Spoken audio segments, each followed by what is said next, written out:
La télévision privée vend à des annonceurs du temps de cerveau disponible.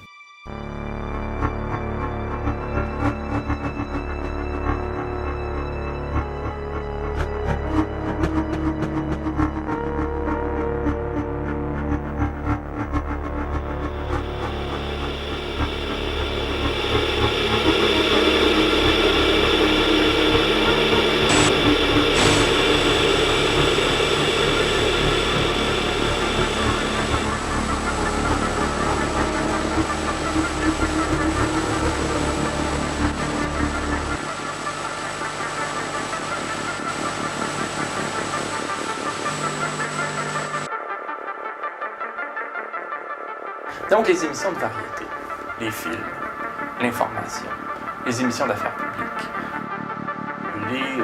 les talk-shows seront calibrés, formatés sur un mode cohérent de façon à ce qu'il s'en dégage un univers. Et au fond, dans chaque univers, on développe au fond un ton particulier, une tonalité particulière qui va convenir à certains annonceurs.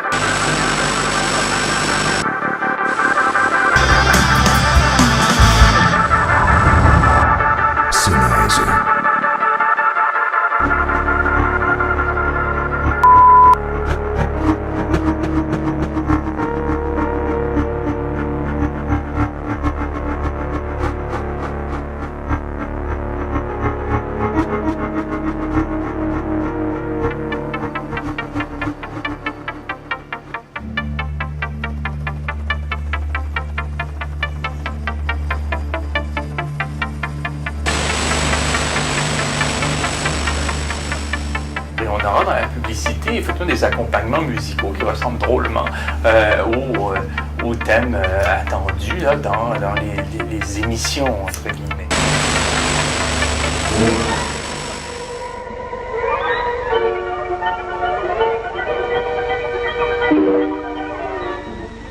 Le téléjournal de Radio-Canada. Bonsoir, mesdames, messieurs. Le quotidien La Presse et Radio-Canada, sensiblement, présenteront une sorte de garantie d'expertise.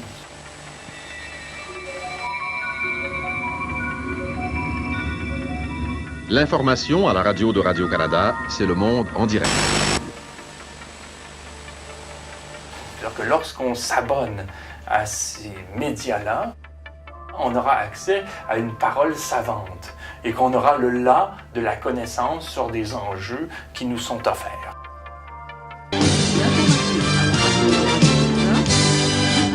Toujours plus loin. Bonsoir, mesdames et messieurs. TVA, c'est autre chose. TVA, ce sera beaucoup plus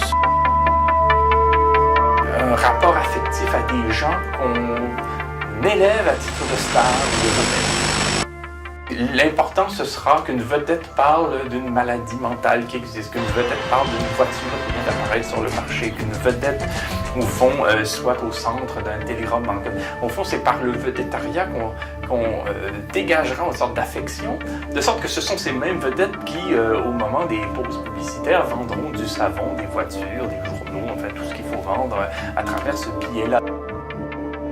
Donc on aura acclimaté la spectatrice et le spectateur en fonction des besoins stratégiques et médiatiques des faiseurs d'images en ce qui concerne des produits.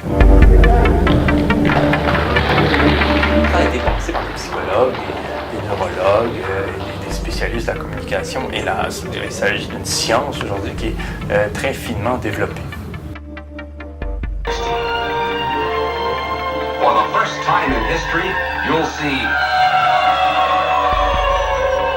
not one. Cela s'appelle le neuromarketing. Les zones conscientes de son cerveau, ici en bleu, celles qui font réfléchir, sont désactivées. A l'inverse, la zone des émotions en jaune est allumée. Ça veut dire que cette publicité vous fait passer sur un mode émotionnel et non pas sur un mode conscient. Et donc ça, en général, ça va faire une publicité qui fonctionne assez bien puisque les émotions et la décision sont liées. Il n'y a pas de décision sans émotion, il n'y a pas un être purement rationnel, cet être n'existe pas. Une téléspectatrice ou un téléspectateur d'Arte ou de la PBS